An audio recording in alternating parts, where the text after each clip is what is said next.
Agora, o que significa esta marca da besta que é colocada aqui? Nós podemos falar de várias coisas que seriam a marca da besta. Tem gente que pensa, como eu falei com vocês, que a marca da besta seria a vacina.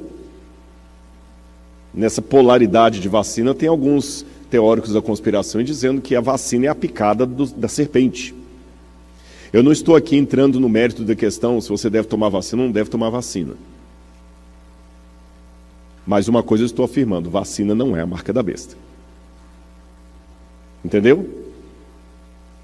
Não estou aqui, né, pastor? Não estamos aqui falando se deve tomar, se não deve tomar. Isso eu prefiro deixar para um médico, para um especialista falar. Mas uma coisa é fato, isso aqui como teólogo eu posso dizer, vacina não é marca da besta. E quem já corre para ver a marca da besta em qualquer coqueluche que aparece, qualquer frenesi que aparece, agora a marca da besta vai ser a vacina. No passado a marca da besta era o código de barras. Tinha gente que estava se recusando a comprar coisa com código de barras, porque o código de barras era a marca da besta. Eu lembro que uma vez eu fui a uma igreja e tinha alguém lá defendendo que o código de barras era a marca da besta, que ia controlar todo mundo. E alguns até mostravam uma foto do código de barras que traziam 666. Aí eu expliquei para os irmãos, falei, meus queridos, o número da besta não é 666, é 666. 666 não é o 6 3 vezes repetido. É um múltiplo de 6. E por que aqui no Apocalipse fala que o número da besta é um múltiplo de 6? Vamos deixar a Bíblia falar. Abra a Bíblia comigo em Daniel, capítulo 3. Daniel, quem conhece a história de Daniel sabe que episódio é esse. Onde o rei Nabucodonosor mandou erguer uma imagem e obrigou que todos na Babilônia adorassem a sua imagem.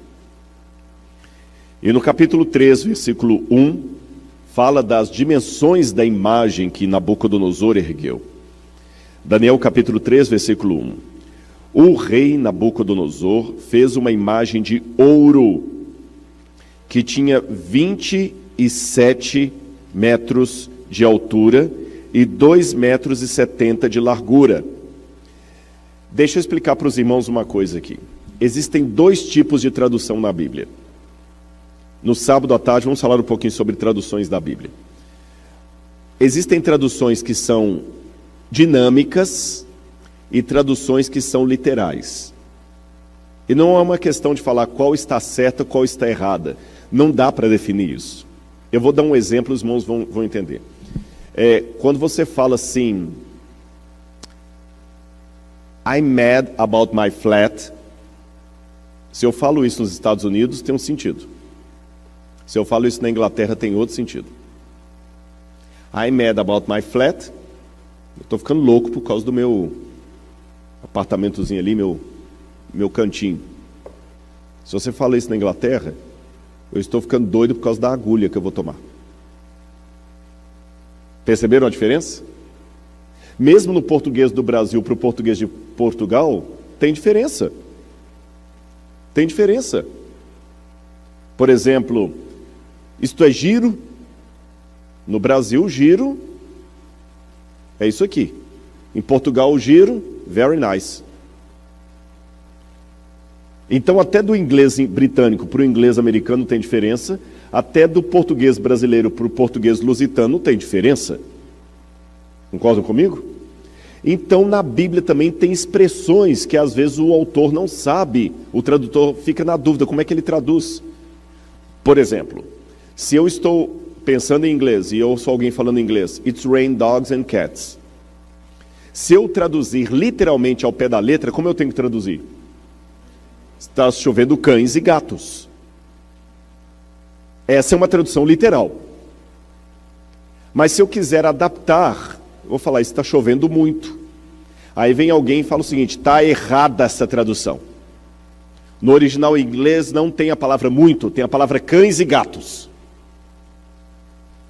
Está errado traduzir está chovendo muito? Não. Essa é uma tradução dinâmica.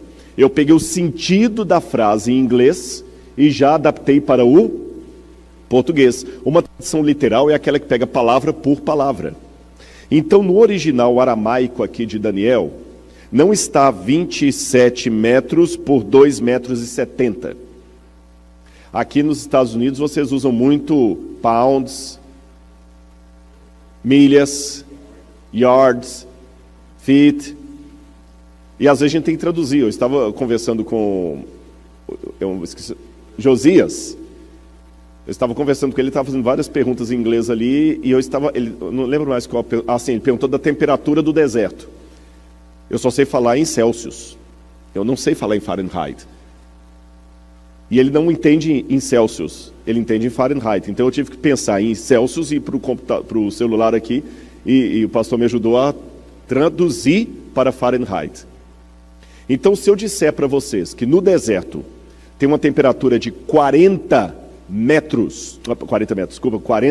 graus, aí você vai traduzir para o inglês, você pode colocar 40 degree, ou você pode já adaptar para Fahrenheit e falar 100 degree. Mas eu não falei 100, eu falei 40. Ficou claro isso para vocês? Então aqui apenas o tradutor fez uma adaptação, mas no original aramaico, o tamanho da estátua de Nabucodonosor é 60 côvados por 6. E esse número tem uma importância, porque na Babilônia, a base da matemática da Babilônia era o número 6. Desde a época da Suméria, da Mesopotâmia ali, depois da Suméria veio o Elamita, os babilônios e tudo mais. Sabe como é que eles contavam? Eles não contavam como a gente, 1, 2, 3, 4, eles contavam assim, olha, 6, 12, 18, 24, 30, você entendeu? Eles iam fazer sempre múltiplos de 6. E cada parte do dedo aqui era um conjunto de 6. Então você computava a coisa e fazia isso. Dá tanto. E ele sempre falava em múltiplo de 6. E o 6 era um número sagrado na Babilônia. Era o número do panteão dos deuses da Babilônia. Era o número mágico de Marduk. Para os judeus, o 6 é o número da imperfeição. É o número incompleto. É o número humano, porque Deus criou o ser humano no 6º dia. Entenderam a questão do 6 para os babilônios? Sim ou não? Aí é por isso que no Apocalipse, o número da besta é um múltiplo de 6. 666. E a história do Apocalipse, como está narrada aqui a profecia, lembra muito Daniel capítulo 3, quando Nabucodonosor ergueu ali a imagem. Alguns acham que esse número da besta significa Kizar Neron, é uma referência ao imperador Nero. Mas eu não acredito nisto. Em primeiro lugar, porque quem criou essa forma de estudar a profecia de maneira pretérita, a profecia é apenas um cumprimento no passado, foi um homem chamado Francisco Rivera, que era um sacerdote católico, numa época em que os protestantes reconheciam a falha da igreja na Idade Média. Então, para poder tirar essa sombra da igreja, Francisco Rivera criou um método de estudo do Apocalipse que a gente chama de preterismo. Ele fala o seguinte: o Apocalipse não tem nada a ver com o futuro. Ele se cumpriu todo no tempo de João. Então a besta do Apocalipse é Nero, que perseguiu a igreja cristã. Mas isso foi apenas uma maneira de tirar a sombra da igreja. Eu não acredito que o Apocalipse possa se referir ao passado, porque Jesus falou para o Apocalipse assim, para João assim, abra comigo o Apocalipse capítulo 1. Apocalipse, capítulo 1, versículo 1. Revelação de Jesus Cristo, a qual Deus lhe deu, para mostrar aos seus servos as coisas que em breve devem acontecer. No original grego está assim, as coisas que em breve devem começar a acontecer. E ele, enviando por meio do seu anjo, deu a conhecer ao seu servo João, a qual atestou a palavra de Deus e o testemunho de Jesus Cristo quanto a tudo que viu. Bem-aventurado aquele que lê E bem-aventurados aqueles que ouvem as palavras da profecia e guardam as coisas nelas escritas, porque o tempo está próximo. Então ele fala de um tempo que está próximo. Agora vejam o verso 19. Escreve, pois, as coisas que você viu, as que são e as que hão de acontecer depois destas. Então a profecia não poderia estar falando de coisas do passado, porque ela está anunciando coisas que viriam a acontecer. A profecia também não pode falar de coisas que só vão acontecer no fim dos tempos, porque ele já fala de coisas que já estavam acontecendo. Então, um método contínuo. Ficou claro para os irmãos até aí? Bom, se não é Nero César, o que seria esse 666? Havia uma técnica chamada gematria, em que as pessoas às vezes ocultavam um nome, e ao invés de falar o nome, falavam o número desse nome, porque no passado não havia esse numeral como nós usamos. As letras valiam por nome, por número. Hoje, quando você faz o 6, o 2, o 1, quem inventou esses símbolos foram os árabes. Por isso que nós chamamos de número arábico. Foram os árabes que inventaram. Mas antes dos árabes inventarem o 1, o 2, o 3, o 4 e assim por diante, os números eram representados por letras, então ficava muito fácil. E de acordo com Irineu de Lyon, um autor da igreja cristã do segundo século, que foi evangelizado por Policarpo, que foi evangelizado por João, então ele conheceu o apóstolo João, conheceu alguém próximo do apóstolo João. Irineu falava que naquele tempo os cristãos entendiam que 666 referia-se ao nome lateinos, que é a forma de falar em grego do nome Roma, reino de latim, dos latinos, Roma, e que era alguma coisa referida a Roma. Outro detalhe importante, do que o Apocalipse 13 está falando que vai virar o número da besta? Como eu falei, alguns já falaram de código de barras, de vacina. O que afinal de contas é o número da besta? Prestem atenção no capítulo 13 do Apocalipse. Contra o que estará essa guerra do anticristo? A primeira passagem que eu quero ler com os irmãos é a passagem que está no capítulo 12, Evangelho de João, Apocalipse de João,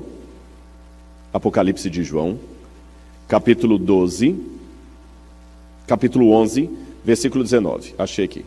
Apocalipse, capítulo 11, versículo 19. Lembra da visão que eu falei ontem da mulher que era perseguida pelo dragão e tudo mais? Olha o que abre essa visão. Achou na sua Bíblia? Então leiam comigo. Então abriu-se o santuário de Deus que se acha onde? No céu. E o que foi visto no santuário? A Arca da Aliança. No seu santuário. E sobrevieram relâmpagos, vozes, trovões, terremotos e forte chuva de granizo. Deixa eu fazer uma pergunta para vocês. Quando no Antigo Testamento de uma só vez sobrevieram relâmpagos, vozes, trovões e forte chuva de granizo? Não teve a chuva de granizo, mas teve trovões, relâmpagos, vozes nos 10 mandamentos, no Sinai. Quando Deus falou no Sinai, o monte fumegava e vinham trovões, a mesma cena do Sinai. Segunda pergunta que eu faço para a igreja: o que é a Arca da Aliança? É a Arca de Noé? Não é um barco, então.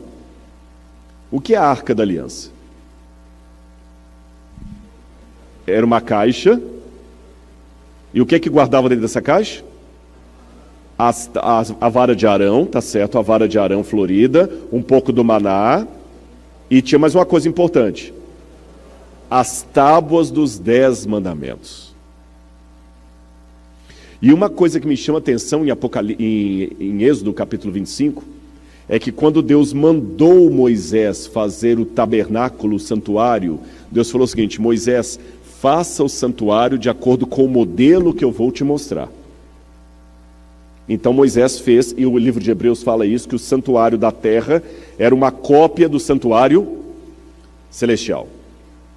Então a Arca da Aliança que estava aqui era uma cópia da Arca verdadeira de Deus que está no santuário celestial. E o que João viu no Apocalipse? A arca de Deus, onde? No céu. Agora eu faço uma pergunta para os irmãos.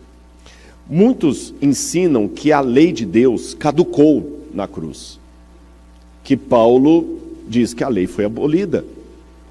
Se a lei caducou, o que foi que João viu aqui? João está lá no finalzinho.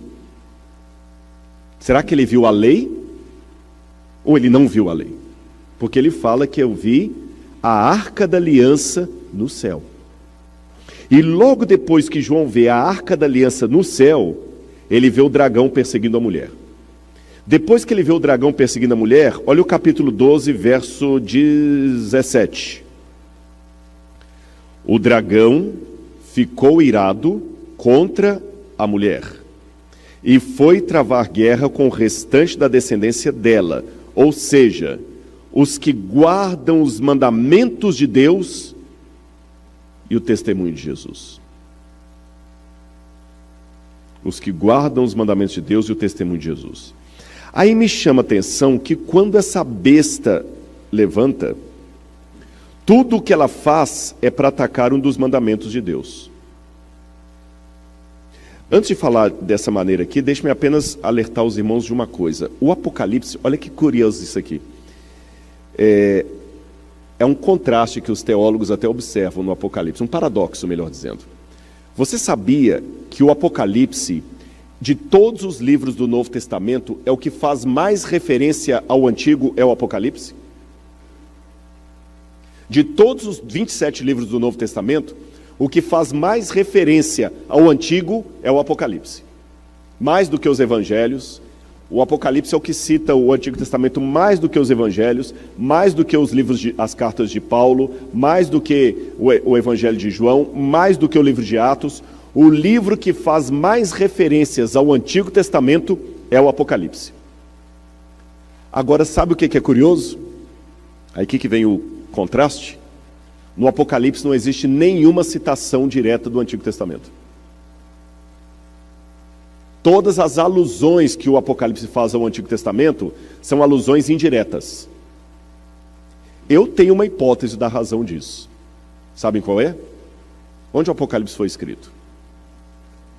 Na ilha de Patmos. João estava preso. Condições completamente precárias. Ele não tinha uma biblioteca ali. Peraí, deixa eu ver aqui. Eu quero citar Isaías 4,16. Deixa eu pegar aqui o rolo de Isaías 4,16. Pega para mim Jeremias lá que eu quero comparar as duas. Não era assim. Mas olha a memória de João, abrilhantada pelo Espírito Santo, que deu capacidade para... Talvez até, eu vou surpreender os irmãos com o que eu vou dizer, talvez nem foi João que escreveu o Apocalipse, sabia disso? Como assim, Rodrigo? É porque naquele tempo, muitas pessoas que não sabiam ler ou escrever, ou mesmo que soubessem ler ou escrever, não podiam escrever todo dia, então perdia a prática. Então você usava um escriba para anotar as coisas para você. E a tradição apostólica diz que quem escreveu o Apocalipse foi um secretário de João chamado Prócoros, que estava com ele na ilha de Patmos. E é interessante que quando você compara o grego do Apocalipse com o grego do Evangelho de João, é completamente diferente. Entenderam? Completamente diferente. Então é como se assim, é a diferença, por exemplo, entre o meu inglês e o inglês de vocês, que está todos os dias aqui. O inglês de vocês está muito mais aperfeiçoado do que o meu. Vocês estão todos os dias falando inglês, ouvindo inglês, conversando em inglês, lendo em inglês e tudo mais. O meu, se eu for agora fazer um sermão em inglês, eu tenho que treinar primeiro. Não vem tão automático assim. É a mesma coisa, a pessoa podia saber ler e escrever, mas não está escrevendo todo dia. Então João talvez usou ali um escriba, mas esse escriba anotava o que João dizia. E o Espírito Santo tomava João de tal maneira que João se lembrava das passagens do Antigo Testamento e ia citando, mas em forma de paráfrase. Então você encontra as alusões ao Antigo Testamento assim, de maneira indireta. Vocês compreendem? De maneira indireta. Igual, por exemplo, os animais de Daniel capítulo 7 aparecem aqui no capítulo 13, na besta. E os 10 mandamentos estão citados também aqui no capítulo 13 de maneira indireta. Como ele cita todo o Antigo Testamento, quer ver? Por exemplo, olha o que a besta faz. O capítulo 13, versículo 1, final. Diz que sobre as cabeças da besta tinha nomes de quê? Blasfêmia. Isso me lembra o quê? Onde é que estava escrito que não devemos blasfemar? Nos mandamentos de Deus. Concordam comigo? É nos mandamentos de Deus. Outra coisa aqui, diz que, o verso 4, e adoraram o dragão porque deu sua autoridade à besta, também adoraram a besta, dizendo, quem é semelhante à besta? Quem pode lutar com ela? Onde na Bíblia está dizendo que não podemos adorar ídolos? Não terás outros deuses diante de mim. Aí, na continuidade, diz que a segunda besta faz uma imagem para a primeira. Quer ver aqui, olha, capítulo 13,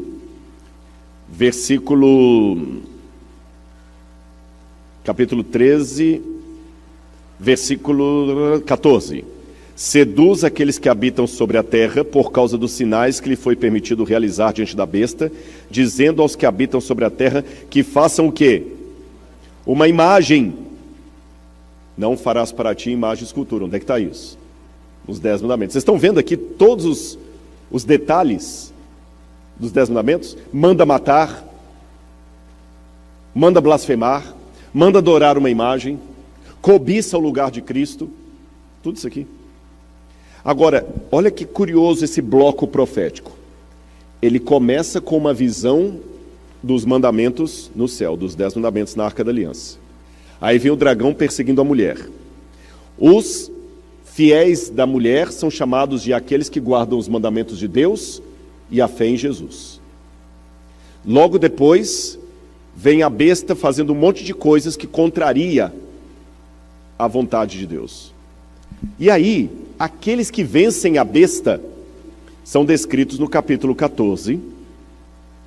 No capítulo 14, versículo 6, diz assim: vi outro anjo voando pelo meio do céu, tendo um evangelho eterno para pregar aos que habitam na terra, e a cada nação, tribo, língua e povo, dizendo: temam a Deus e deem glória a Ele, porque é chegada a hora em que Ele vai julgar.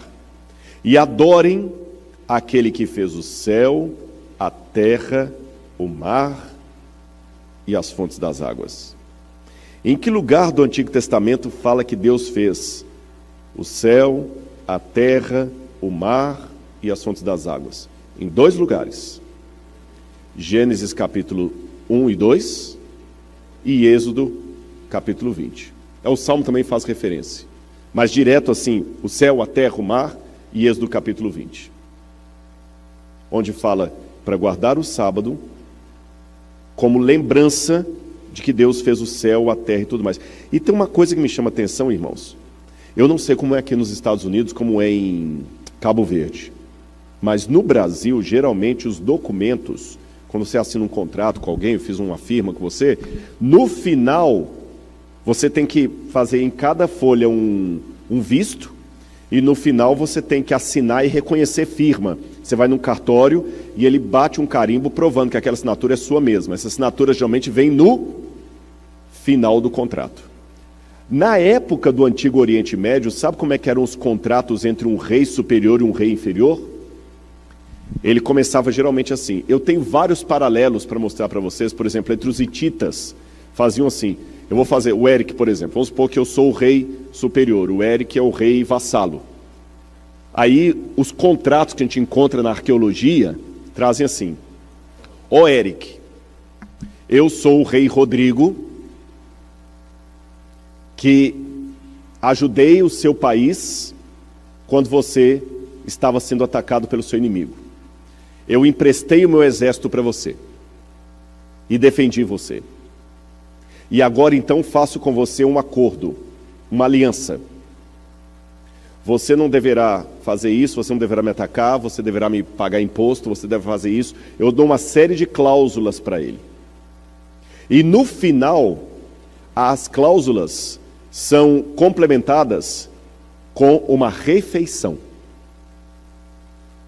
Agora, sabem o que acontece no meio das cláusulas?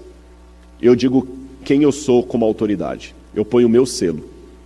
Pena que eu esqueci de trazer essa foto para vocês, senão eu vou mostrar. Eu mostro amanhã a foto de um tablete com inscrição cuneiforme, e no meio está o selo. Aí no meio das cláusulas eu digo assim, porque eu, Eric, sou o rei todo-poderoso de Boston. Aquele que tem poder sobre todas essas terras e a maior riqueza de todos esses lugares. Quando eu digo assim para ele, aí depois eu continuo dando mais regras. E no final, a refeição. Vamos recapitular? No início, na introdução, eu digo para ele o que eu fiz por ele, correto? Aí começam as cláusulas. Na metade das cláusulas, eu digo quem eu sou, o poder que eu tenho para poder fazer aquele contrato. Coloco mais cláusulas e no final uma refeição para fechar aquela aliança. Todo mundo entendeu como é que funcionava? É assim que estão os 10 mandamentos. Os 10 mandamentos começam justamente assim: eu sou o Senhor teu Deus, que te tirei do Egito, da casa da servidão. Olha o que eu fiz por você. Aí começam as cláusulas. Vamos lá, Êxodo capítulo 20. É bom falar e ler no texto bíblico, às vezes a gente fala de cor e não pega tudo. Olha aqui. Estas são as palavras que o Senhor Deus falou. Aí o 20, perdão, podem achar primeiro.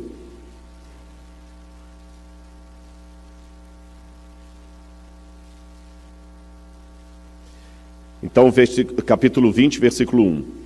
Então o Senhor falou todas essas palavras. Eu sou o Senhor teu Deus, que o tirei da terra do Egito, da casa da servidão. Não está igual eu falei no contrato hitita? Olha o que eu fiz por você. Aí agora vem as regras. Não tem outros deuses diante de mim, não faço para você imagem, escultura, nem semelhança alguma. Verso 5, não adore essa imagem. Verso 6, faça misericórdia e minhas orações dos que me amam e guardam os mandamentos. Verso 7, não toma o nome do Senhor teu Deus em vão. Isso aqui é interessante também, porque nesses contratos, eu esqueci de mencionar, sempre tem assim, faça isso, e se você não fizer, tal coisa vai te acontecer. Sabe, e aqui também tem assim, né? Porque eu faço misericórdia, etc. Aí quando chega no verso 8, lembra-te do dia do sábado para o santificar. 6 dias trabalharás, farás toda a tua obra, mas o 7º dia é o sábado do Senhor teu Deus. Não farás nenhum trabalho. Aí no verso 11, o texto interrompe as regras para colocar o selo. Quem é que está falando aquilo? Porque em 6 dias fez o Senhor os céus, a terra, o mar e tudo que neles há, e ao 7º dia descansou. Por isso o Senhor abençoou o dia de sábado e santificou. Aí começam as regras de novo. Honra teu pai e tua mãe, etc, etc. Não mate, não adultere, não furte, não dê falso testemunho, etc, etc. Vocês viram, no coração dos mandamentos está o selo, aquele que diz quem Deus é.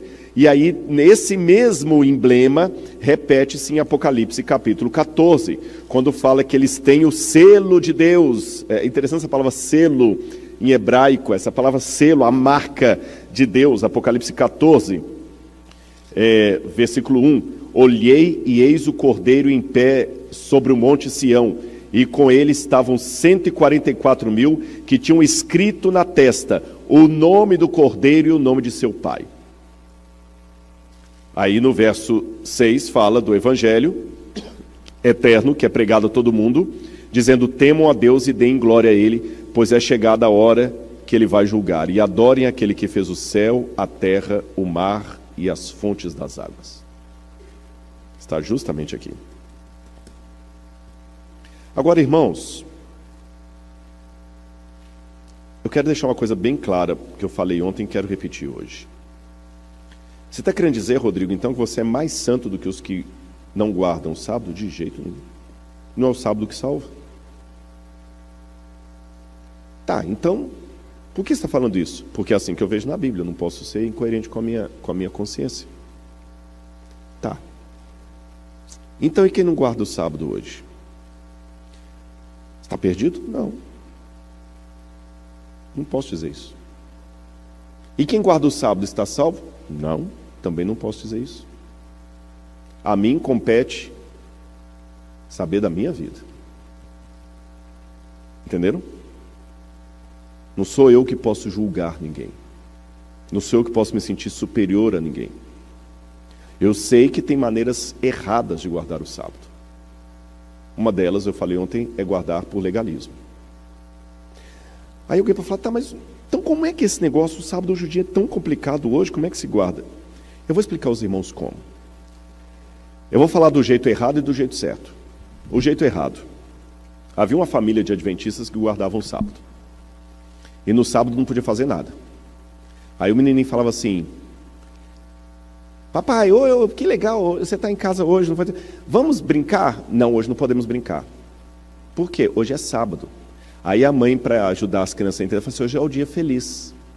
Hoje é o dia feliz, Pai, sobe comigo na árvore, então não pode, porque hoje é sábado, hoje é o dia feliz.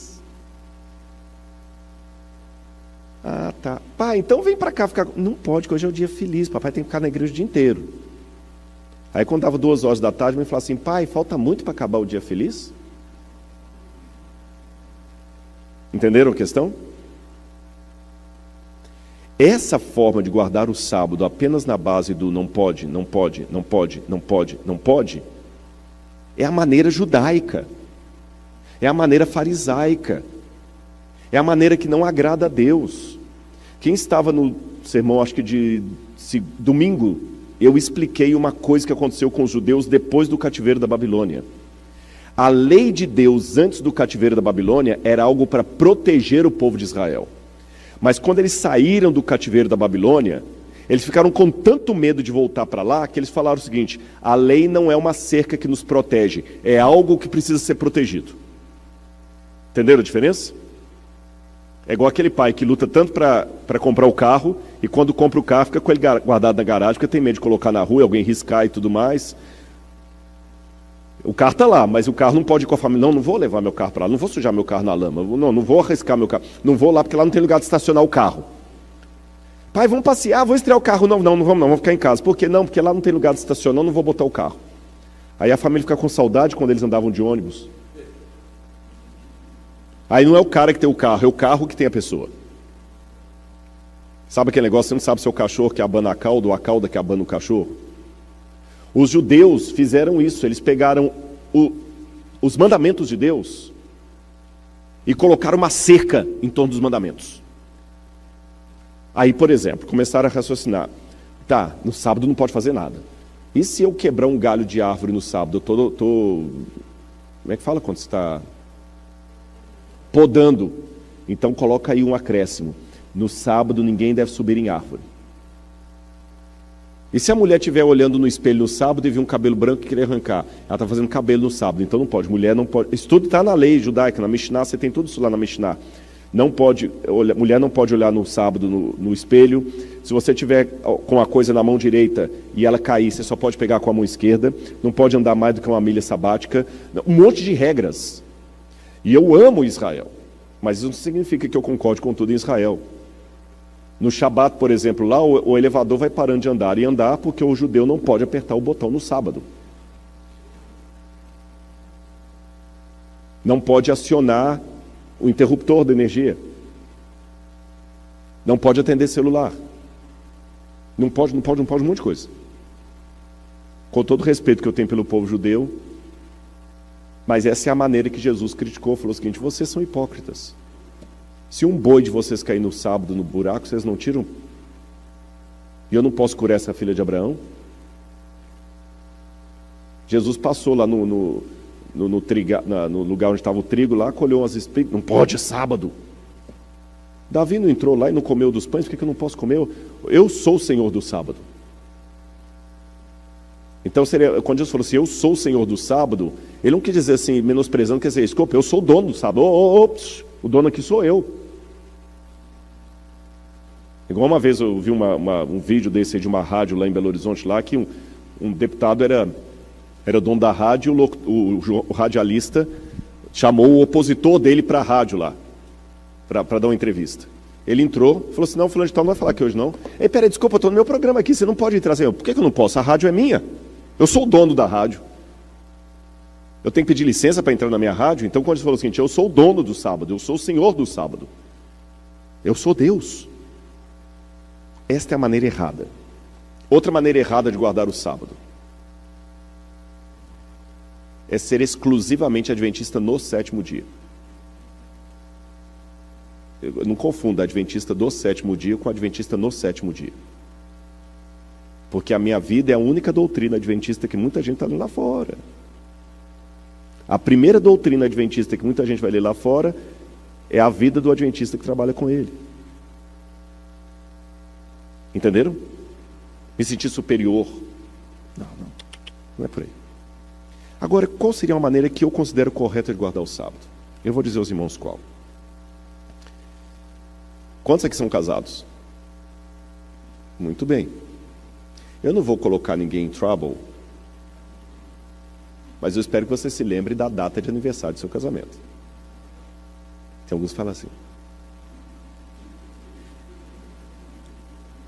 Sabe aquela chargezinha? Amor, eu já vi, tem que trazer de Lene aqui, viu?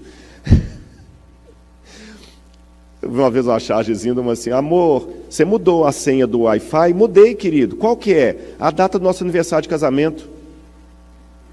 Só mostra o cara parado assim. Vai perguntar qual é?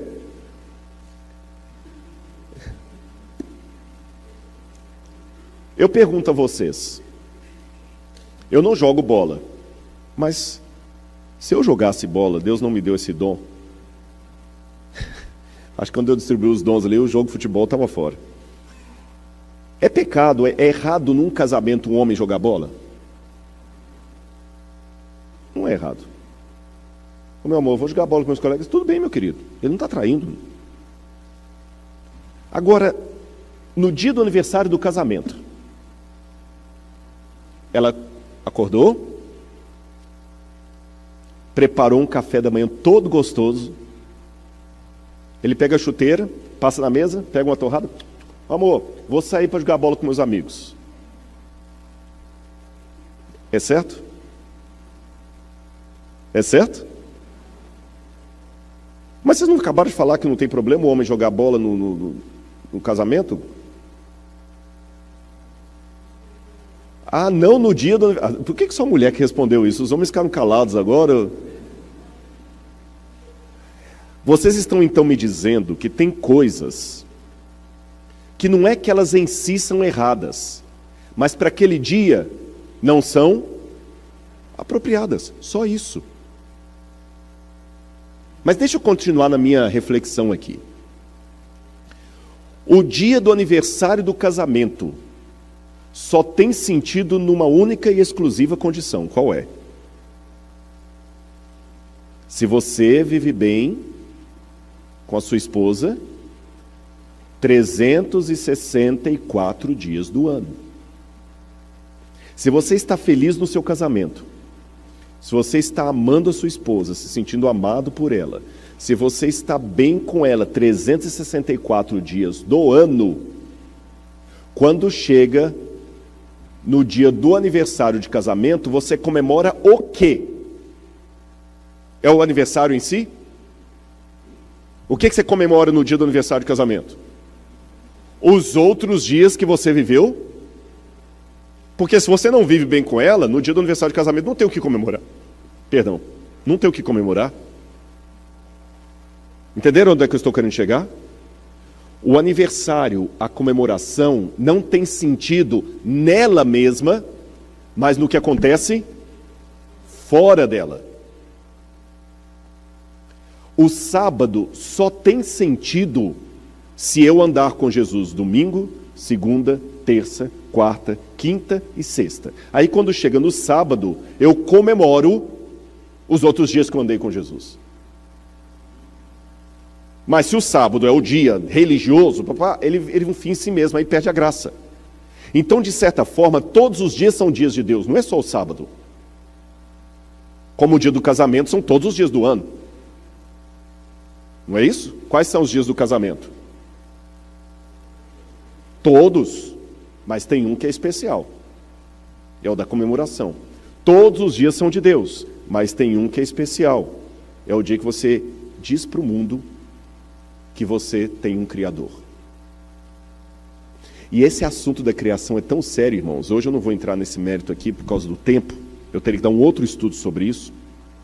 A cronologia da profecia mostra que tudo isso iria durar até o século XVIII, quando a ferida mortal seria dada sobre o papado.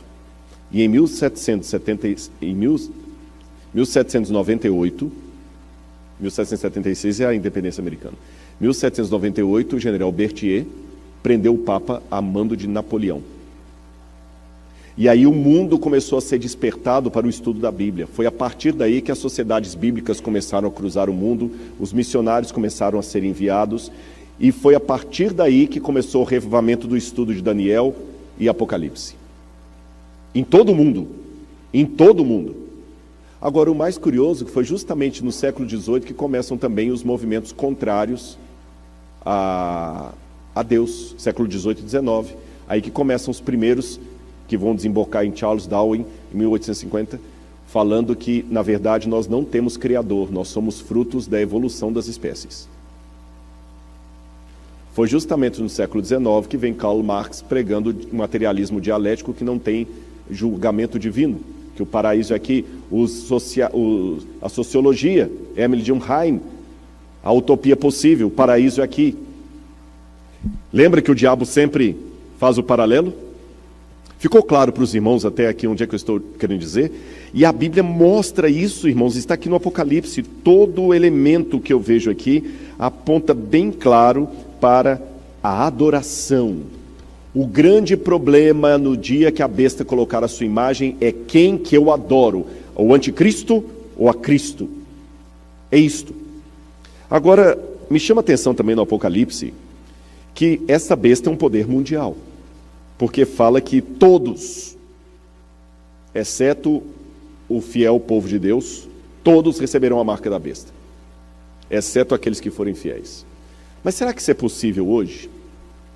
Eu sei que hoje nós vivemos numa situação, deixa eu mostrar só algumas imagens para vocês, que muita gente coloca isso aí, olha. De 1898 até 2030, quem domina o mundo são os Estados Unidos da América. Mas de 2030 até uma data que ninguém sabe, quem dominará o mundo será a China. Esta será a nova superpotência. Só que eu não vejo espaço para a China na profecia. Eu vejo espaço para Roma. E os Estados Unidos também. Mas para a China, não. Mas, Rodrigo, mas está errado. Tudo está indicando que é a China. Deixa eu contar para vocês uma coisa. Esse cavaleiro que está aí, ele foi uma figura interessante, porque ele lutou no exército de Hitler, mas nunca deu um tiro. Franz Hazel,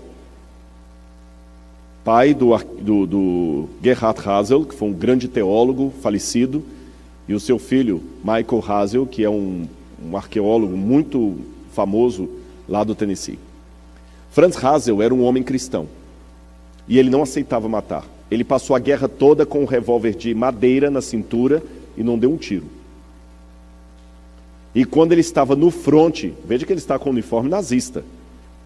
Quando ele estava no fronte ali, ele arriscou falar para o superior dele que Hitler não dominaria o mundo. Ele falou, você, eu não sei porque eu não mando te fuzilar, você não dá um tiro, eu não vou matar em nome de Hitler. E olha que ele está com o uniforme nazista. Eu não vou matar em nome de Hitler. Hitler vai dominar o mundo, a Alemanha é a superpotência, ele não é. E o comandante perguntou para ele, por que não é Hitler a próxima superpotência? Por que não é a Alemanha? Ele falou, porque eu conheço a Bíblia, a profecia de Daniel diz que não será a Alemanha. Aí ali embaixo, não sei se dá para vocês verem, tem uma fotografia de uma coisa bem velhinha. Aquilo ali foi o rascunho que ele abriu a Bíblia no livro de Daniel, capítulo 2 e capítulo 7, e começou a mostrar a estátua de Daniel e os animais de Daniel. Ele falou assim, olha, Daniel falou que primeiro vinha a Babilônia, depois a Medo-Pérsia, depois a Grécia, depois Roma, e Roma se tornaria um reino dividido. E quando Roma se tornasse um reino dividido, aí a pedra que vai bater sobre esse reino dividido é a volta de Jesus. Então não tem espaço para a Alemanha aqui. A Alemanha é apenas uma das divisões do Império Romano. Na época todo mundo riu da cara dele. Mas o fato é que hoje a Alemanha nem exército tem, você sabe, né? Nem exército a Alemanha pode ter. Não é a superpotência do mundo. Quando eu comecei a estudar essas profecias, irmãos, Eu fui com a cara e a coragem, eu não era nem batizado na igreja, eu tinha 12 anos de idade. Eu fui lá no colégio onde eu estudava, e eu ia estudar à noite, no ano seguinte eu ia estudar à noite, e eu cheguei para o diretor, que era um homem ateu, comunista, e falei com ele: professor, eu não quero vir sexta-feira à noite, porque eu vou entrar para a igreja adventista, eu vou guardar o sábado e tudo mais. E ele riu assim na minha cara: sábado, que é isso? É porque está na Bíblia. E, gente, imagina, um menino de 12 anos de idade, como é que é isso? Eu falei: não, porque vai ter um decreto, eu tenho que guardar o sábado. Nós vamos meter um monte de coisa nele lá. Ele deu uma risada. Falou assim: nunca vai acontecer. Quem domina o mundo hoje é a União Soviética. É a União Soviética e Estados Unidos. A União Soviética vai tomar o poder. Aí eu virei para ele e falei assim: olha, professor, eu não sei como, mas a União Soviética vai cair.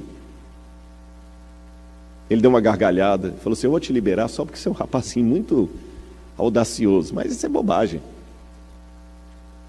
A União Soviética existe hoje? Então, irmãos, eu não sei como será o futuro, mas eu sei que a China não vai dominar o mundo. Porque a profecia não diz que é a China. Agora, o que nós podemos fazer? Antes de falar desse livro aí para os irmãos, deixe-me colocar uma diferença entre o que eu vou apresentar aqui e as teorias da conspiração. Eu falei ontem, mas peço licença aos irmãos para repetir isso, porque é muito sério. Você sabia que extremismo é um lado da verdade que ficou louco? Heresia é a mesma coisa. Heresia é um lado da verdade que ficou louco. Por exemplo, há alguns textos da Bíblia que falam que Jesus é Deus. Mas eu posso enfatizar tanto a divindade de Jesus que eu nego a encarnação, que ele se tornou homem. Há textos na Bíblia que falam que Jesus era homem, verdadeiramente homem. Eu posso enfatizar tanto esses textos que eu nego que ele era Deus. Há textos na Bíblia que falam que nós somos salvos pela fé mediante a graça. Eu posso enfatizar tanto a graça que eu nego as obras. Há textos que falam das obras. Eu posso enfatizar tanto as obras que eu nego a graça. Então, heresia é um lado da verdade que ficou louco. A teoria da conspiração é a mesma coisa. Cuidado com a teoria da conspiração. E eu vou dar algumas dicas para vocês aqui para perceberem um teórico da conspiração. E quando você perceber, nem dê bola. Teórico da conspiração geralmente cria alarde em cima de nenhuma fundamentação teórica. Você fala assim: qual a prova do que você está falando? As provas que ele mostra não são provas documentais de livros sérios. Ele mostra recorte de jornal, revista, ou então alguém que ouviu alguém. É sempre assim. Ele nunca mostra o dado. Todo teórico da conspiração geralmente é assim. Ele vai fazer uma palestra para você e fala o seguinte: não, porque existem jesuítas infiltrados na igreja. Existe jesuíta? Existe. Como é que você sabe? Como é que você prova isso? Não, porque alguém que ouviu alguém que tinha um primo que era padre, uma vez confessou para ele que tinha jesuíta na igreja. Sabe aquelas histórias que acontecem sempre à distância, com ninguém... Não, porque uma vez um pastor estava vendendo um livro na colportagem, ele bateu na casa de um padre, e o padre falou com ele: rapaz, cuidado que nós temos muitos jesuítas infiltrados na igreja. Quem que é esse pastor? Quem que é esse padre? Não tem como averiguar. Vocês entenderam o que eu estou querendo dizer? Não tem como averiguar, é igual a história de disco voador. É alguém que estava uma vez no Kansas e viu uma luz no céu, não tem como verificar. Irmãos, fé não é crendice. A fé é um arrazoado. Então cuidado com essas informações de não tem, por que você sabe que tem? Não, porque aos Illuminatis, não, porque tem 6 famílias que dominam o mundo. E como é que você sabe? Não, porque elas têm um selo secreto que está lá. Mas é secreto, como é que você sabe? Não, porque tem alguém que falou de alguém, que falou de alguém, que falou de alguém, que falou de alguém, que falou de alguém, que conheceu alguém que trabalhou para aquela casa. É o fulano de tal que o pai dele era iniciado. Geralmente, teórico da conspiração, você descobre pelas provas do que ele está dando. É sempre blá, blá, blá. Ele conta uma história de um pastor que uma vez estava expulsando um demônio, aí o demônio pegou e falou assim: olha, você sabia que o disco do Roberto Carlos é meu, é do capeta. Aí, irmãos, então, olha, não escutem Roberto Carlos porque é do capeta. Porque o pastor uma vez expulsou o demônio de uma menina, que o demônio falou que Roberto Carlos é do capeta. Eu acho que eu tenho que ser assim, diz o Senhor, é bíblico. Tá certo? E fora da Bíblia, que está de acordo com a Bíblia, é mais coisa que tem uma fundamentação teórica, uma coisa razoável. Segunda característica de um teórico da conspiração: ele é bom em tudo. Ele, na segunda-feira, se for chamado aqui, ele dá uma palestra sobre economia mundial. Na terça-feira, ele dá uma palestra sobre os computadores, como eles vão dominar o mundo. Na terça-feira, ele fala de música. Ele não sabe nem onde é que está o dó central, mas ele dá uma palestra inteira sobre música. Na quarta-feira, ele vai falar sobre alimentação. Ele vai falar o que você tem que comer, o que você não tem que comer. Ele é o doutor aqui, ele é o médico. Ele fala de tudo. Ele traz raiz para isso aqui, ele fala que isso aqui que causa aquilo, tudo. Quer dizer, o camarada é bom em tudo, irmãos. Eu não estou falando por arrogância, não, é por honra e glória de Deus. Eu tive o prazer, o privilégio de fazer 2 doutorados e um pós-doutorado. Mas não é falsa humildade, com toda sinceridade. Eu tenho outros 2 doutores ali que podem confirmar o que eu estou falando. Se tem uma coisa que um curso de doutorado lhe ensina, é o tanto de coisa que você não sabe. Às vezes a pessoa, você pode vir aqui na palestra. Não, nesse assunto eu não falo, porque eu não sei. Eu nunca vou falar sobre música, viu, pastor Ronaldo? Eu posso dar minha opinião sobre música numa conversa trivial, eu posso dar minha opinião sobre música, ou posso, eventualmente, numa palestra, dar um exemplo de alguma coisa que dialogue com outra área. Isso eu posso fazer. Como eu pedi licença aqui para falar da psicologia, da medicina, isso tudo bem, é uma licença poética que você usa e que não tem nenhum problema. Eu posso falar o seguinte: olha, por exemplo, a medicina, um médico não pode saber o que a pessoa tem sem um diagnóstico. Eu posso falar isso, eu não preciso ser médico para falar isso. Isso tudo bem, é uma ilustração, mas jamais esperem que eu venha aqui à frente dar uma palestra sobre o câncer. Ainda mais com um médico sentado ali, não vou falar isso. Uma palestra sobre saúde pública. Não vou falar sobre isso. Eu posso até dialogar com um teórico, que eles também estudam, eu posso até dialogar alguma coisa sobre a música, eu tenho um sermão meu que eu conto a história daquele hino Quão Grande És Tu. Isso tudo bem. Mas eu nunca vou dar uma palestra sobre música, os efeitos da música sobre o cérebro. Não é minha área. Mas geralmente o teórico da conspiração, ele é doutor em tudo. E é sempre coisa sensacionalista. Ele sempre está dizendo algo que os especialistas não dizem, só ele que sabe. Ele sabe os efeitos da música, ele sabe tudo sobre alimentação, ele sabe tudo sobre lar e família, ele sabe tudo sobre profecia. Olha, eu posso fechar o seminário de teologia, mandar embora todos os professores, botar só ele para dar aula, que dá aula de tudo. Ele sabe tudo sobre maçonaria, ele sabe tudo sobre Illuminati, ele sabe tudo sobre tudo. Aí eu penso que não. Vocês entenderam o que eu quis dizer com a questão do doutorado? Vocês sabem, o doutorado te mostra, você não sabe nada disso aqui, então fica na sua. E a última questão sobre o teórico da conspiração. Ele causa um fervor que não dura muito tempo. Daqui a pouquinho o pessoal desanima. Sabe aquela parábola do Pedro e o lobo? Que o menino descia gritando, ao lobo, ao lobo, ao lobo. Todo mundo assustava. E não era nada. Até o dia que ele desceu gritando, é o lobo, é o lobo, é o lobo. E era mesmo, e ninguém deu bola, e o lobo fez o estrago. Então, meus irmãos, cuidado com os teóricos da conspiração. Quando alguém fala alguma coisa, fala assim, qual o livro que está dizendo isso? Onde é que está aí na Bíblia? Onde é que está isso nos livros que você está lendo? Tá bom? Peçam as fontes. Por isso que eu estou colocando as fontes. Esse livro aí, agora que eu fiz esse preâmbulo, eu posso contar para vocês desse livro aí. The Key of This Blood, de Malachi Martin. Malachi Martin foi um jesuíta, e ele não só foi jesuíta, mas ele foi vatinólogo, um especialista em política do Vaticano. Tá certo? Ele era um especialista em política do Vaticano, e ele trabalhou dentro aí da Santa Sé. E ele escreveu esse livro, The Key of This Blood, que inclusive é um livro publicado pela Doubleday, que é uma editora que tem como principal cliente a Igreja Católica. Não é um livro contra a Igreja Católica, é um livro a favor. Um livro que recebeu os parabéns do Papa e de um monte de gente lá. E nesse livro, The Key of This Blood, ele conta que um dos segredos de Fátima Sabe que Fátima apareceu em Portugal, Maria apareceu em Portugal, na cidade de Fátima, então tem os 3 segredos que deu para os 3 pastorzinhos ali, pastorinhos.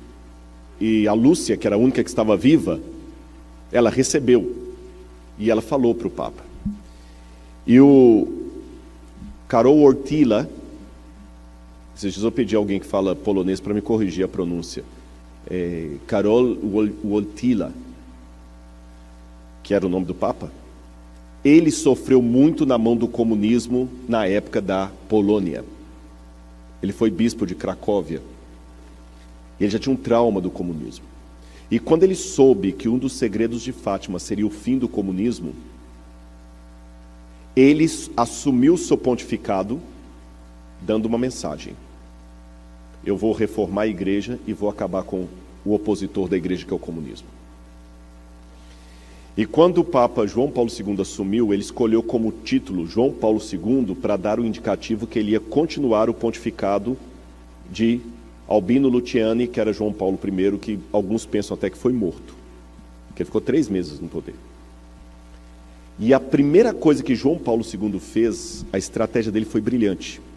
O que era o papado até João Paulo II? O Papa era apenas um homem que ficava preso dentro do Vaticano.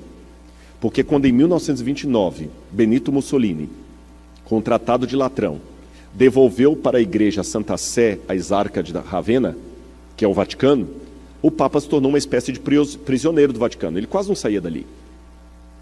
João Paulo II começou a andar pelo mundo. E a estratégia dele foi muito interessante. Ele foi ao Brasil, ele arrebatou multidões em 1980. Eu vi pessoalmente João Paulo II. Eu me lembro como eu fiquei emocionado na época. E ele passava e ele tinha uma inteligência tremenda, um jeito manso de falar. Ele decorava frases e um pouquinho daquela língua ali, porque pelo menos o latim, o italiano, o polonês, o inglês e o alemão eles falavam. Então daí já fica fácil você pegar o espanhol, etc. Aí ele pegava algumas frases e, dispensando o tradutor, lia a homilia dele na língua local. E ele foi para o Brasil, o maior país católico do mundo. E ele falava: "Ó Papa, não vos esquecerá jamais." A juventude entrou em êxtase. E ele já começou dando sinais de um grande líder. Quando ele desceu no aeroporto, estenderam o tapete vermelho, ele saiu do tapete vermelho, tirou o solidel da cabeça e beijou o chão. Sinal de humildade. A juventude E assim ele começou a percorrer a América Latina. Depois Medellín. Depois para onde que ele veio? O maior país protestante do mundo. E quando ele esteve aqui, os ginásios lotaram de jovens americanos, clamando pelo Papa. Chegaram até a falar assim: o Papa é pop. Até teve uma música no Brasil com esse título, Papa é pop.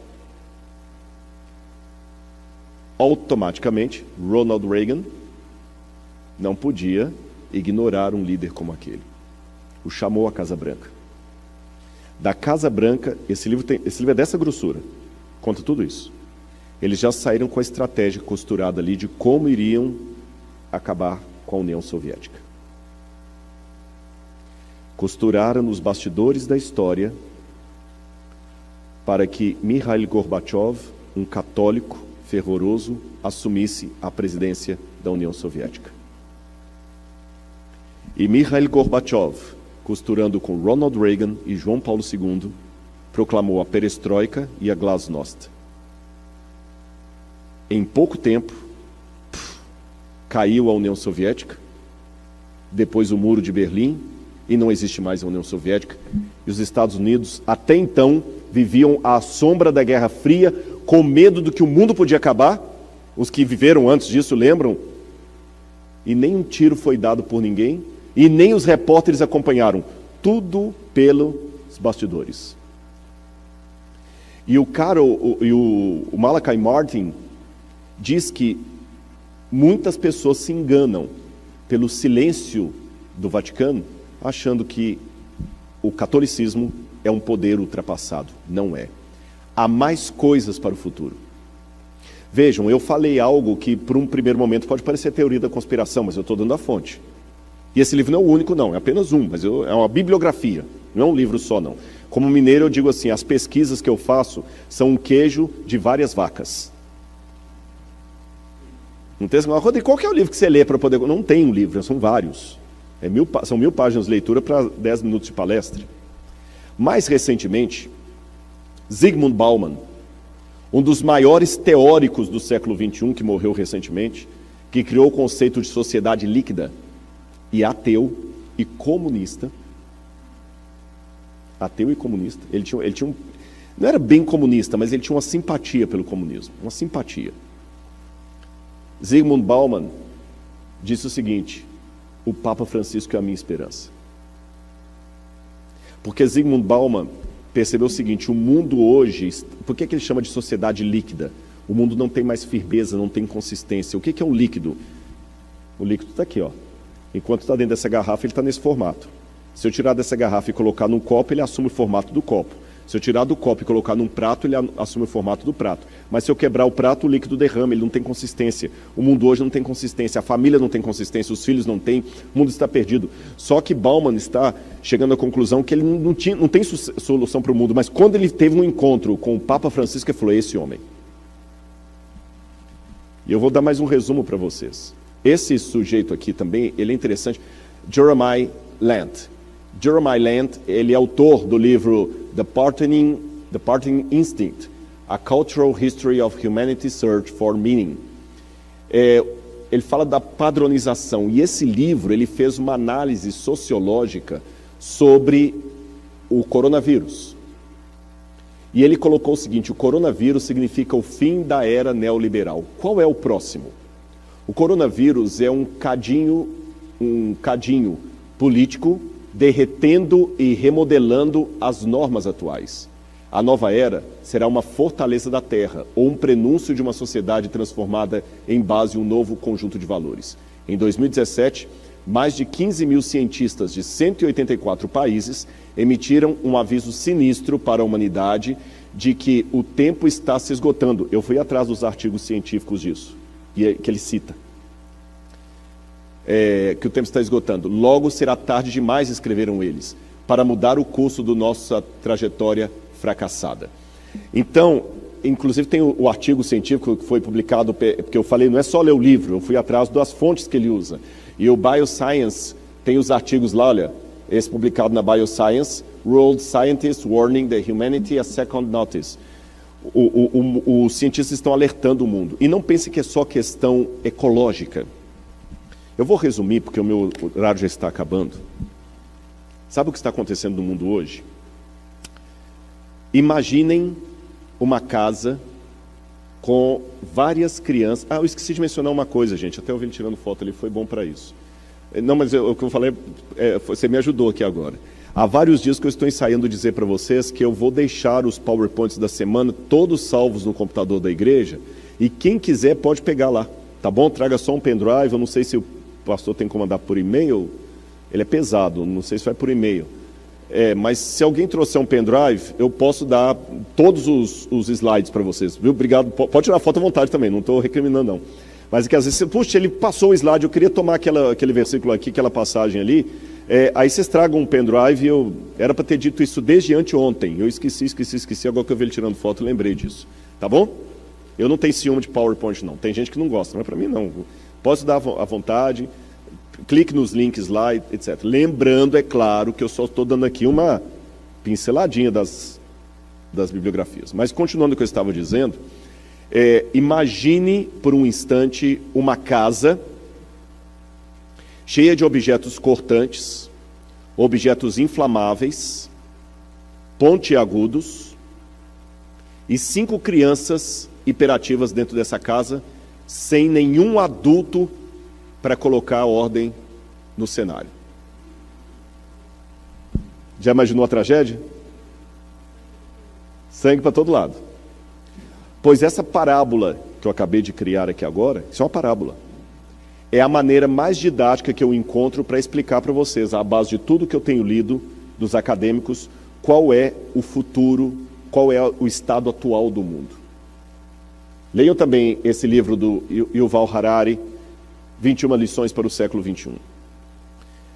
Esse livro, A Estrada para o Futuro, do Bill Gates, que é mais antigo, e outros mais que eu poderia citar aqui. Eu vou dizer para vocês qual o significado das crianças hiperativas numa casa com objetos cortantes, pontiagudos e inflamáveis.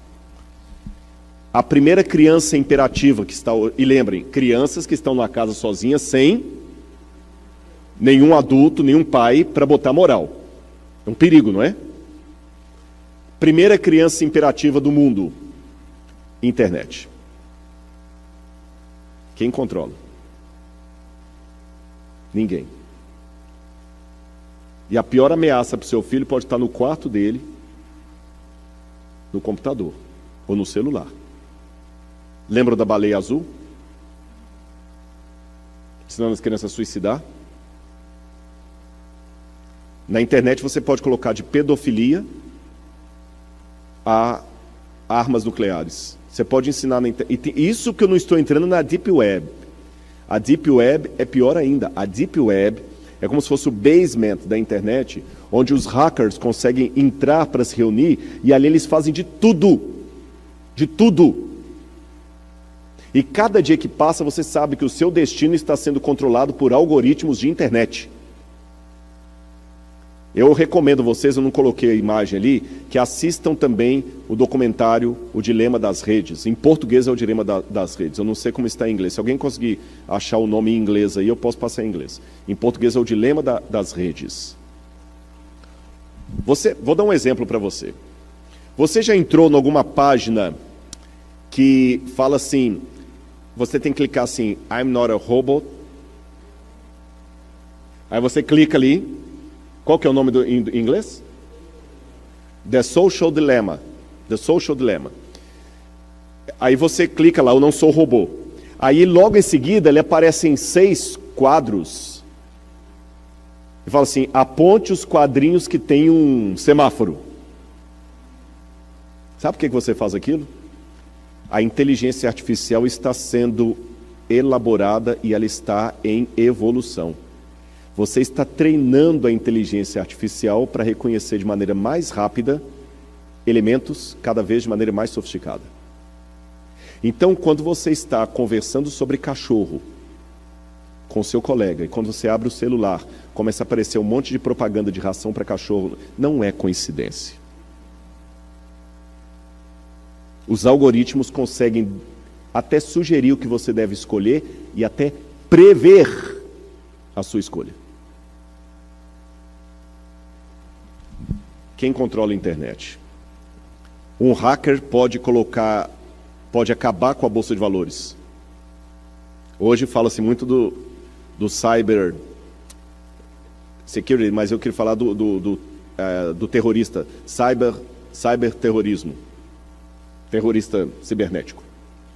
Primeira criança, internet. Quem controla? Ninguém. Segunda criança, ecologia. Eu sei que se eu entrar no mérito aqui, a Amazônia é do Brasil ou não é do Brasil, isso dá uma polêmica. Mas o fato é o seguinte, se a Amazônia pegar fogo, o mundo inteiro passa aperto. Se os Estados Unidos não diminuírem a emissão dos gases, as calotas vão derreter. As calotas vão derreter. Quem controla tráfico? Quem controla os crimes ecológicos? Ninguém. É uma criança imperativa. Terceira criança hiperativa. Tráfico de drogas e de armas. Quem controla isso em nível mundial? Ninguém. Apesar do FBI, apesar de todo o sistema de segurança, as drogas entram aqui à vontade, armas entram, saem, os traficantes estão armados no Rio de Janeiro com metralhadores israelenses, não sabe como, o exército não tem aquela arma, mas o traficante tem. Lá na Colômbia, o guerrilheiro tem. Quem controla o tráfico de drogas e de armas? Quarto, quem controla a Bolsa de Valores? Bolsa de Valores é apenas uma maneira inteligente, simpática de falar de especulação. Ninguém tem o dinheiro. Por isso que os economistas estão vendo que, em pouco tempo, a economia do mundo vai quebrar. Por isso que já estão sinalizando criptomoedas, moedas que não são mais baseadas no lastro do ouro, do Tesouro Nacional, porque ninguém controla. Uma declaração de um ministro faz cair a Bolsa de Valores, faz o dólar aumentar no Brasil ou diminuir. Um vírus como esse aí, e pode ter certeza, boa parte da crise econômica que o mundo mergulhou por causa do Covid, não foi uma crise real, foi uma crise especulativa. Vai faltar trigo. Todo mundo entrou em desespero. Começa a estocar, corre para o mercado. Quem controla? Se cair a Bolsa de Valores em Tóquio, você nunca foi lá, mas você pode perder o seu emprego aqui porque caiu a Bolsa de Valores de Tóquio. Vocês notaram essas crianças que estão soltas no mundo? O que é que nós precisamos? Esqueça a profecia por um pouquinho. Vou até fechar a Bíblia. O que é que nós precisamos para controlar essas crianças? Um adulto com moral. Em outras palavras, o mundo precisa de um governo único. Não é uma questão que eu acho ou deixei de achar. Tem que ter. Entenderam? É uma questão do médico que falou o seguinte: olha, sua coluna esfarelou. Eu não estou perguntando se você quer ou não quer ser operado. Você tem que ser operado. E agora? A veia do coração entupiu. Não estou perguntando se você quer ou não quer. Tem. Não é a sua opinião que estou perguntando, estou te dando informação. É apenas saber quando e quem vai assumir. Tem que ter um governo único. Uma vez que eu falei isso na internet, alguém falou assim: Rodrigo é globalista. Não, não sou. Eu estou apenas admitindo uma realidade.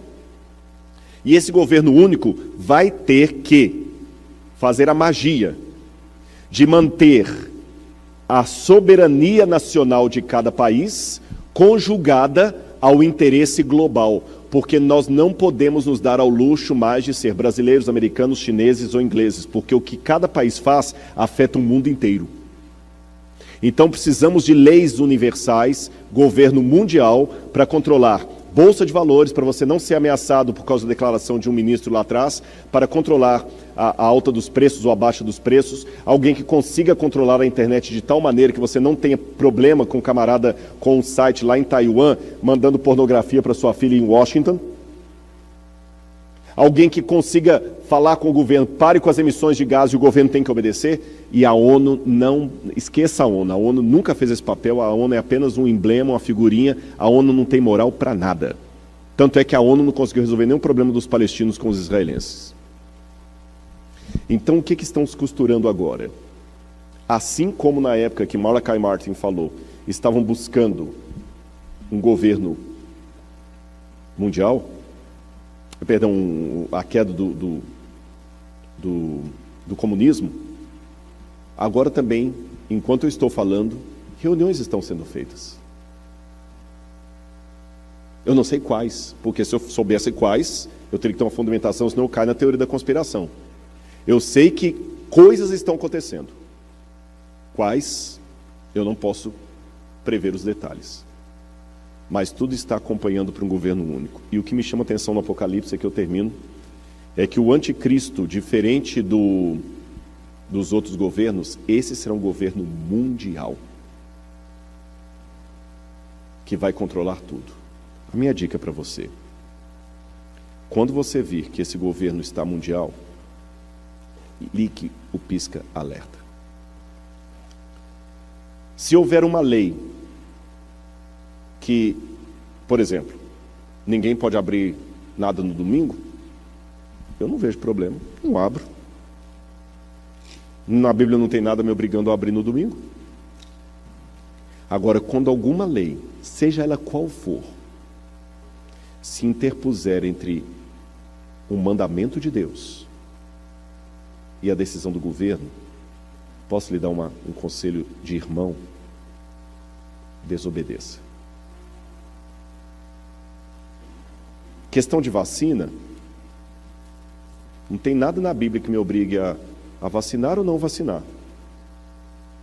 Então, cada um tem. O pastor falou um dia num vídeo que deu uma polêmica, e é isso, né? Olha, Você tem o direito de não contaminar, a gente tem o direito de não querer ser contaminado. É uma questão de consciência.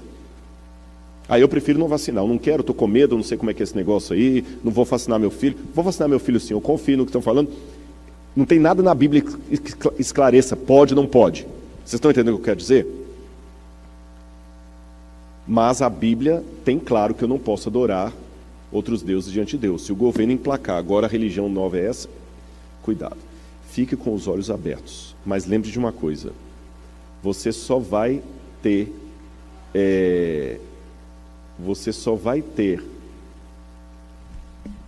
condição de sobreviver nesse último tempo se hoje você andar com Jesus. E com relação às pessoas que nem sabem disso aqui que o Rodrigo está falando. Bom, Jesus falou que ele tem ovelhas que não são desse aprisco. E Apocalipse, capítulo 18, tem uma promessa. Apocalipse, capítulo 18. Depois dessas coisas, vi descer do céu outro anjo que tinha grande autoridade. A terra se iluminou com a sua glória.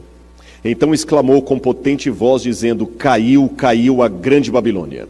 Ela se tornou morada de demônios, refúgio de toda espécie de espírito imundo e esconderijo de todo tipo de ave imunda e detestável. Pois todas as nações beberam do vinho do furor da sua prostituta. Com ela se prostituíram os reis da terra, também os mercadores da terra enriqueceram à custa de sua luxúria. Ouvi outra voz do céu dizendo: saiam dela, povo meu, para que não sejam cúmplices dos seus pecados e para que os seus flagelos não caiam sobre vocês. Saiam dela, povo meu. Quem falou isso? Deus. Então Deus tem povo em Babilônia. Um povo fiel, que está lá às vezes porque não conhece. No mundo muçulmano, tem povo de Deus lá. No mundo dos ateus, tem povo de Deus lá. O problema é que o meu preconceito religioso, às vezes, não deixa Jesus mostrar que ele tinha pessoas fiéis como Naamã, que era sírio, e voltou ainda prostrando diante da imagem do ídolo, ele é meu. Como Ruth, que era moabita, como a mulher sírio-fenícia, que era pagã, como aquele centurião romano que adorava deuses e acendia incenso ao imperador. E Jesus de ambos falou: nunca vi uma fé como essa em Israel. Então não permita que a sua convicção religiosa se torne uma soberba para se achar melhor do que os outros por causa da sua teologia. O povo de Deus ainda está em Babilônia. Compete a você estudar a Bíblia, pregar a mensagem e ficar firme no Senhor. Aqui está a perseverança dos santos, os que guardam os mandamentos de Deus e a fé em Jesus. E eu termino o sermão de hoje com essa imagem, e eu vou pedir ao pastor Ronaldo que venha cantar para nós aqui, porque esse quadro, irmãos, lembra que eu contei para vocês que, rapidamente, que a minha mãe tinha uma Bíblia e ela queimou a Bíblia? Quando eu era criança, depois daquele sonho que eu tive com a volta de Jesus, eu achei debaixo da televisão da minha casa uma Bíblia velha. E dentro da Bíblia tinha um folheto de capa alaranjada, escrito assim: urgente. Eu já estava aprendendo a ler nessa época. E eu ficava lendo dentro do folheto, tinha essa imagem, essa foto. E estava escrito assim: olhe bem para essa imagem. Observe os detalhes. É Cristo voltando como Ele prometeu. Agora você já está preparado. E tem uma decisão a tomar. Colocar-se neutro é colocar-se em oposição. Cristo vem, prepara-te. Irmãos, eu ficava namorando essa imagem. Pode tocar, bonito. Eu ficava namorando essa imagem como um adolescente apaixonado pela primeira vez. Olha os detalhes. Hoje a gente nem desenha mais assim, essas roupas nem são as roupas que usamos mais hoje. Mas eu ficava vendo os anjos, o detalhe do carro capotado. Eu estou olhando aqui agora, parece até que eu estou de novo, com 8 anos de idade, 9 anos, por aí. Eu abri aquela Bíblia, nem tinha vontade de ler porque não tinha desenho. Aí eu me lembro que um dia o meu pai falou: o que você quer de presente de aniversário? Eu falei: pai, eu quero uma Bíblia. Mas eu quero uma Bíblia com ilustração. Aí ele me deu: você tem certeza que é isso? Não vou te dar outra coisa, eu quero. Aí ele me deu uma Bíblia igual a essa aqui. Não é exatamente igual a essa, mas com ilustração como essa grande aqui. E eu ficava vendo as fotos. E também olhava para o folheto. Ah, meus queridos, eu vou dizer para vocês do fundo do meu coração, você pode até discordar de algumas coisas que eu falei, mas não duvido da minha sinceridade. O que eu mais quero é ver aquele dia.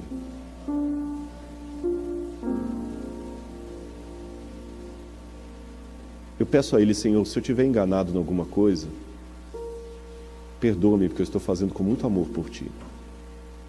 Se eu estiver certo, usa-me com Teu Espírito. Mas como eu quero ver aquele dia? Eu quero ver Jesus voltando. E eu quero ver você ali comigo. Não dá nem para imaginar como vai ser. Mas eu quero falar: Senhor, eu estou aqui. Eu cheguei. Faça essa decisão na sua vida hoje também. Porque aquele menininho de 9 anos virou um pregador. Eu não sei quanto tempo ainda vou esperar. Eu não sei quanto tempo. Eu calculo, tudo está preparado. Eu vou falar mais sobre isso amanhã e sábado. Que entre 10 anos é o suficiente para montar tudo isso que eu falei com vocês. Vocês viram 2030 lá? Mas eu também não posso bater o martelo, senão eu vou estar dando data para a volta de Jesus. Mas eu só sei que eu quero que Ele venha logo. Porque eu amo Jesus. E amo meus irmãos. Não importa o que você está passando. Não importa a dor. Eu posso não saber qual é o seu dilema. Mas acredita em mim. Fica firme com Ele, é isso que basta. Não deixe nada, nem ninguém, tirar você do caminho de Deus. Eu quero ir para o céu com você. E eu estou sendo muito sincero com todos vocês. Em nome de Jesus. Amém.